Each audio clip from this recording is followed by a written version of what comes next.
ሰላም ጤና ይስጥልኝ።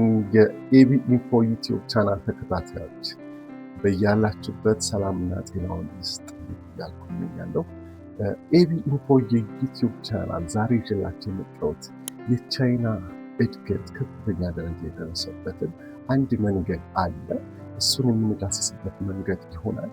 እኛስ እንዴት አድርገን ከቻይና ተምረን የራሳችንን ነገር እንደዛ በሄደችበት መንገድ ብንጓዝ አዋጭነት አለው የሚለውን ነገር በተወሰነ ደረጃ መረጃዎችን ለማጣቀስና ለማየት እንሞክራለን። እሺ፣ በቻይና የምትታወቅበት በማህበረሰባችን ወይም ደግሞ በብዛት በእኛ ባለንበት እንቅስቃሴ የቻይና ነገር አይበረክትም፣ የቻይና ነገር አይሆንም፣ የቻይና ነገር ምንም ጥቅም የለውም የሚሉትን ነገሮች በብዛት ሲጠቀስ እንሰማለን። ግን አብዛኛው ነገር ከምንለብሰው፣ ከምንጠጣው፣ ከምንጫማው፣ ከምንነዳቸው መኪኖች፣ ከምንጠቀማቸው ስማርትፎኖች በአጠቃላይ በሚባል ደረጃ በሚባል ደረጃ ኢትዮጵያ ብቻ አይደለም፣ በብዛት የአፍሪካ ደረጃ አገራትን ለማጠቃለል ወይም ደግሞ ገበያውን ለማጥለቅለቅ የሞከረችበት ሲስተም ምንድን ነው? በብዛት የማስመሰል ፖሊሲ ወይም ደግሞ እሷ በምትጠራው የሻንዘን የሚል የማስመሰል ንግድን አስመስሎ የማቅረብ ፖሊሲ የሚባል አላት። እንደ ማስመሰል አይነት ምንድን ነው? አብዛኛውን ጊዜ የቴክኖሎጂ ዴሞክራሲ የሚባል አላቸው። የቴክኖሎጂ ዴሞክራሲ ማለት የተራቀቁ ቴክኖሎጂዎችን ይጠቀማሉ። ይሄ ማለት በማስመሰል የተራቀቁ ዴሞክራሲ ልክ እንደ ስልኮች ለዝቅተኛ ገቢ ይሆናል ብለው የሚያስቡትን የተራቀቁ ነገሮችን ተጠቅመው በማስመሰል የመሰለውን ቴክኖሎጂ ለሕዝቡ በቅናሽ ዋጋ የማቅረብ ፖሊሲ ሲስተም አላቸው። አብዛኛው እንዳልኳችሁ ቅድም እንደነገርኳችሁ እኔ በማስበው መልኩ ከፍተኛ አውሮፓዎችና አሜሪካዎች ከፍተኛ ተጽዕኖ ያሳድራሉ አፍሪካ ላይ።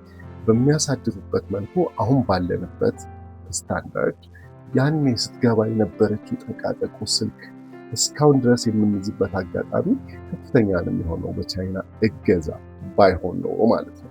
ቻይና ከፍተኛ ጥራት የጎደላቸው ምርቶች እንደምታመርት ብዙዎቻችን ጋር አይምሯችን ላይ ተስሎ ወይም ደግሞ አይምሯችን ላይ ግንዛቤው አለ። ያ የሆነበት ምክንያት ምንድን ነው? ያው እሷ ስትሰጥ ገበያውን ታያለች። አቅምህ ምንድን ነው፣ ምን ያህል ነው የሚለውን ታያለች። አቅሜ ይሄን ነው የምትሉት ነገር ካለ በምትችሉት አቅምና ባላችሁ አቅም እጃችሁ ላይ ባለው አቅም ነው የሚሰጣችሁ ማለት ነው። አብዛኛው ነገር በማስመሰል ኢቨን ኦሪጂናል ነገር ነው የምንገዛው ብለን የምናስባቸው ነገሮች ኦሪጂናል አስመስላ የምታመርተው ቻይና እንደሆነች ስንቶቻችን እናውቃለን? አብዛኛው አዲዳስ ሊሆን ይችላል፣ ፑማ ሊሆን ይችላል። ከፍተኛ ወጪ አውጥተን የምንገዛቸውን ነገሮች በብዛት ከስልክ አንጻር ከስማርትፎን አንጻር እንኳን ቻይና ነው የሚመረተው። አይፎን የሚባለው ስልክ የሚመረተው ሙሉ በሙሉ የቻይና ምርት ነው፣ በቻይና ነው የሚመረተው። ግን ስያሜው በአሜሪካ ብቻ ስለሆነ ስያሜው በመያዙ ብቻ የአሜሪካ ስም በመባሉ ብቻ ያን ያህል ውድ ሊሆን ችለዋል ማለት ነው። ስለዚህ የዴሞክራሲ የተራቀቀ ዴሞክራሲ በመጠቀም የቴክኖሎጂ ዴሞክራሲ በመጠቀም ለፍትሃዊ ማለት ነው ፍትሃዊ ተደራሽነት ያለውን ነገር እንድንጠቀም አርጋለች ቻይና ማለት ነው። በሁለተኛነት ደረጃ ደግሞ በሌላ መልኩ ደግሞ የምናየው የሸማቾች ተደራሽነት። ሸማቾች ያለምንም መሳቀቅ አማርጠው እንዲገዙ አድርጓል። ወደ ጉዳቶቹ እንመጣም ማለት ነው። ዝቅተኛ ገቢ ላላቸው አሁን ለምሳሌ በምናይበት መልኩ ከፍተኛ መራቀቅ የታየባቸው የኤሌክትሪክ መኪኖችን ማየት እንችላለን። የኤሌክትሪክ መኪኖች አሁን ላይ ቤታችን ቁጭ ብለን የሚመጡ መኪኖች አሉ። ያለ ሰልፍ ድራይቨር ሆነው ራሳቸው እያዘዙ የሚነዱ መኪኖችን በብዛት ማየት እንችላለን። በሀገራችን በከፍተኛ ደረጃ እየገቡ ያሉ አሉ። ፓርክ ራሳቸው እንዲያደርጉ አዘን የምንሄዳቸው መኪኖች አሉ። የምንጠቀማቸው በከፍተኛ ደረጃ የተለያዩ ቴክኖሎጂዎችን ከድሮን ጨምሮ በብዛት ብዙ ቴክኖሎጂዎችን እንድንጠቀምና የተራቀቀ ነገር በአቅማችን እንድናገኝ ካደረጉን ሀገራቶች ቻይና አንዷ ናት። ቻይና በዓለም ሁለተኛ ግዙፍ የኢኮኖሚ ባለቤት ናት። ይሄ ነገሯ ግን በብዛት ጠቅሟታል። የተፈጠሩ ነገሮችን በአንዴ ኮፒ አድርጋ መስራቷ በምንፈልገው ሳይዝ እና በምንፈልገው በነገራችን ላይ በዓለም ላይ በከፍተኛ ደረጃ ቢዞ ጠንካራ እቃዎችም አሏት በስሟ የታተሙ ማለት ነው። ቅድም እንዳልኳችሁ አይፎን ምናምን እነዚህ ነገሮች ብቻ ሳይሆኑ በስሟ ታትሞ የሚሸጡ ጠንካራ ነገሮች ስታንዳርዳቸውን የጠበቁ ለሚፈልጉ ሀገራቶች ያቀረበቻቸው ነገሮች አሉ። እኛም እኮ አንዳንዴ አስተውለን ብናይ ከአሜሪካ ወይም ደግሞ ከአውሮፓ ሄደን ገዝተን የምንመጣው የቻይና እቃዎች አሉ። በዛ ባሉበት ሀገር በከፍተኛ ደረጃ የሚፈለጉና ባሉበት ሀገር በከፍተኛ ጥራት የሚመሰገኑ እቃዎችን በማምረት ማለት ነው። ስለዚህ ከዛ ጥራቱ አሪፍ ነው ብለን ስለምናስብ ወይም አስተሳሰባችን ትንሽ ስለተነካካ ነው እንጂ በከፍተኛ ደረጃ ጥራት ያለውንም ነገር በማምረት ትታወቃለች ለማለት ፈልጋለሁ። ሌላኛው ምንድነው? የፈጠራ ቦታዎች፣ ለፈጠራዎች የሚሰጡት ቦታዎች ቅድም እንዳልኳችሁ ባለ ሁለት ሰይፍ ነው። ባለ ሁለት ሰይፍ የማስመሰል ፖሊሲ ነው ያላት። ውስብስብና ባለ ሁለት ሰይፍ ነው ያላት። ለፈጠራዎች የምትኮርጀውን ነገሮች ፈጥራ በምትመጣበት ሰዓት የፈጠረችውን ነገር መልሳ አዲስ ነገር መፍጠር ትፈልጋለች እዛ ነገር ላይ ማለት ነው። ወይም ደግሞ የተፈጠረው ነገር ኮርጆ ሲመጣ ያንን ነገር አስመስሎ ሲሰራ ክፍተቱን ማወቅ ይቻላል፣ ጥንካሬውን ማወቅ ይቻላል። በክፍተቱ ላይ ደግሞ አዲስ ፈጠራ ታክሎበት የሚሰራበት መንገድ በከፍተኛ ደረጃ ይገኛል ማለት ነው። አሁን ተመሳሳዩን መኪና ብታዩ ብዙ ስማቸውን መጥቀስ ማልፈልጋቸው ድርጅቶች አሉ። እነሱ ድርጅቶች አመረቷቸው ተብሎ የምናያቸው መኪኖች ወይም ደግሞ አመረቷቸው ተብሎ የሚጠቀሱልን ቴክኖሎጂ የታገዙ ነገሮች መለየት እስከማንችል ድረስ ከመጀመሪያው ከዋናው ምርት ጋር ተነጻጽሮብን ተገናኝቶብን የምንቸገርበት ነገር አለ። ይሄ ማለት ራሱኑ ቴክኖሎጂ ተጠቅማ ራሱኑ የምርት ሂደት ተጠቅማ የምታመርተው ምርት ከዋናው ምርት ጋር ተመሳሳይነት አለው። እንዲሁም ደግሞ ተጨማሪ አዳዲስ ነገሮችን አድርጋ የምታቀርብልን በመሆኗ ማለት ነው። ስለዚህ የቻይና የኩረጃ ፖሊሲ ለፈጠራ ቦታዎችን የተወሰነ ሙሉ በሙሉ ለፈጠራ የታገዘ ሳይሆን ለፈጠራም የሰጠው ቦታ ራሱን ችሎ እናያለን ማለት ነው። ግን በዚህ ሁሉ ውስጥ ምን ጠቅሟታል? ይሄ ነገር እያስመሰለች የምትፈጥራቸው ነገሮች፣ እያስመሰለች የምትሰራቸው ነገሮች በአጠቃላይ ሀገሪቷን ኢኮኖሚ በከፍተኛ ደረጃ ወደፊት እንዲወረወር ወደፊት እንዲጓዝ አድርጎታል። ስለዚህ የምንገዛቸውን ነገሮች ሁሉ ኢትዮጵያውያን አረ ቻይና ቃል ገዛ፣ አረ የእንትን ነገር አልገዛ፣ አረ እንትን ነገር አንገዛም እያልን ግን መልሰን የምንገዛቸው ነገሮች ለእሷ ኢኮኖሚ በከፍተኛ ደረጃ በተለይ አፍሪካ ላይ ፈሰስ አድርጋ ቢዝነስ የንግድ ስርዓቷ እንዲስፋፋ አድርጓል። ፍትሃዊ ተከፋፋይነት፣ ፍትሃዊ ተደራሽነት እንዲኖር አድርጓል። ሌላው ምንድነው የጠቀማት ነገር ዓለም ላይ ያለ እርዳታ ወይም ደግሞ እርዳታ ሳትሰጥ በአቅማቸው በማቅረብ እምነትን እንድትገነባ አድርጓታል። አንዳንድ ሀገራቶች፣ አብዛኛው ሀገራቶች በእርዳታ መልኩ የሚሰጡት ነገር ነው አፍሪካውያን ላይ እምነት እንዲጣልባቸው ያደረገው።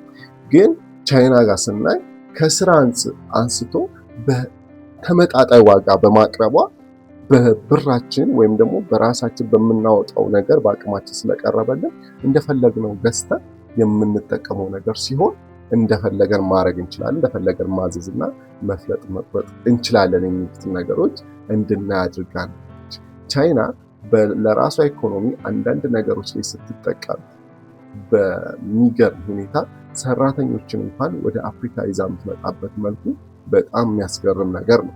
አንዳንድ ኮንስትራክሽን ድርጅቶችን ስታዩ ሙሉ በሙሉ በቻይናዎች ቁጥጥር ስር የገባ ነው። ቻይኖች ሙሉ በሙሉ የሚቆጣጠሩት የኮንስትራክሽን እቃዎችን ማየት እንችላለን። ከፍተኛ የሰራተኞችን አቅም ይዛ ትመጣለች። ባመጣችው የሰራተኞች አቅም ደግሞ እዚህ ላይ መስራት ትችላለች። መንገዶች ላይ የሚሰሩ ኮንስትራክሽን ላይ የሚሰሩ ሰዎችን ማየት ትችላላችሁ። አብዛኛው የቻይና ሕዝብ ነበረ ከዚህ በፊት ይዘው የሚመጡ ከፍተኛ የሰራተኛ ብዛት የቻይኖች ነበረ። አሁን ላይ ግን ያው እየተቀየረና ጥሩ እየሆነ ያለበት ሁኔታ አለ። በአፍሪካ ግን አብዛኛው ሰራተኛ እንኳን ለሀገሪቷ ክፍተት መስጠት አትፈልግም ብትችል ማለት ነው። ከዛም ኢኮኖሚ ሙሉ በሙሉ ዓለም አቀፍ አሁን የእሷ ድርጅቶች አሉ። ሲሲ ኮንስትራክሽን የሚባሉ የተለያየ ብቻ የዓለም አቀፍ የድርጅቶች አሏት በኮንስትራክሽንም ሆነ በተለያየ መልኩ ማለት ነው።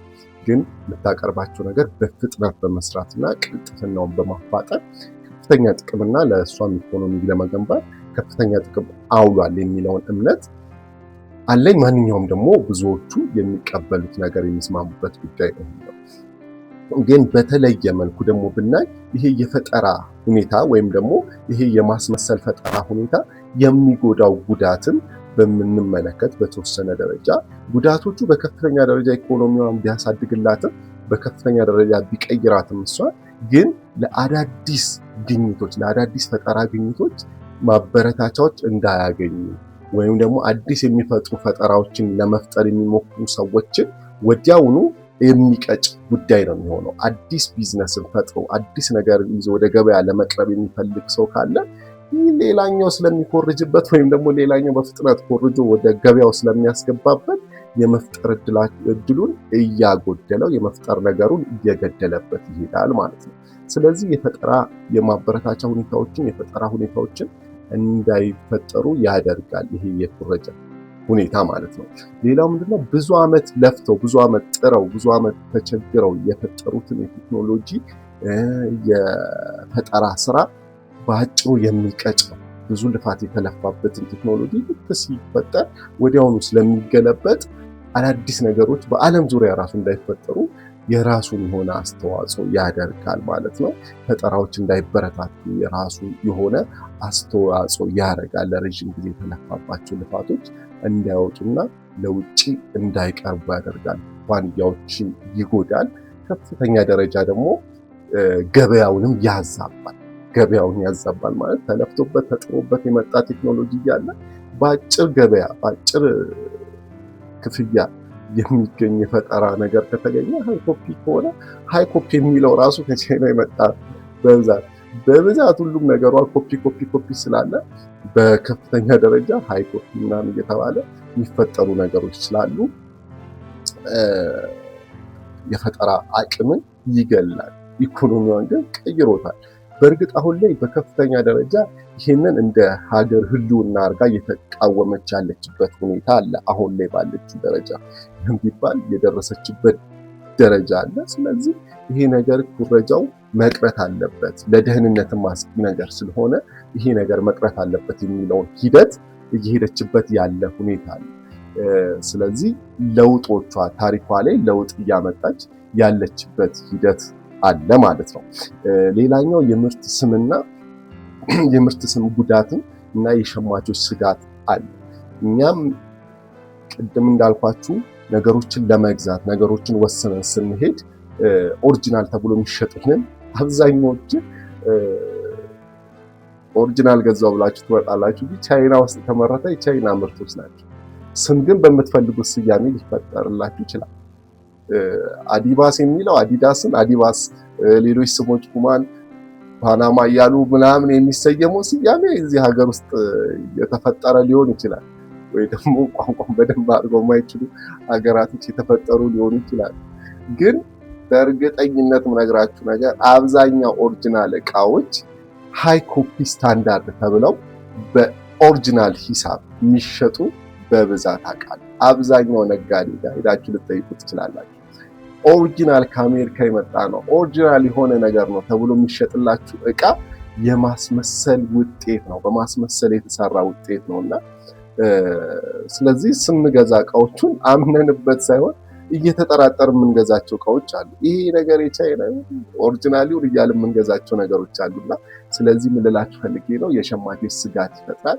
ስምን ደግሞ ኦሪጂናል ስምን ሊሆን ይችላል ላይሆን ይችላል እያልን ዝም ብለን ብዙውን ጊዜ አዲስ አበባ ውስጥ አሁን የሆነ ጊዜ ተፈጥሮ የነበረ ID4 ID6 ቮልስዋገን ምርት ማለት ነው ብዙ ጥርጣሬና ብዙ ጭቅጭቅ አንስቶ ነበረ። ምን ደረጃ ላይ እንዳለ መጨረሻውን የምናውቅ ሰዎች የሚያውቁ ሰዎች ሊኖሩ ይችላሉና ምናልባት ብዙ ግን ውዝግብን የፈጠረ ነገር ነው። ግን በአንዴ ሲመጣ ገበያውን መቆጣጠር ችሏል።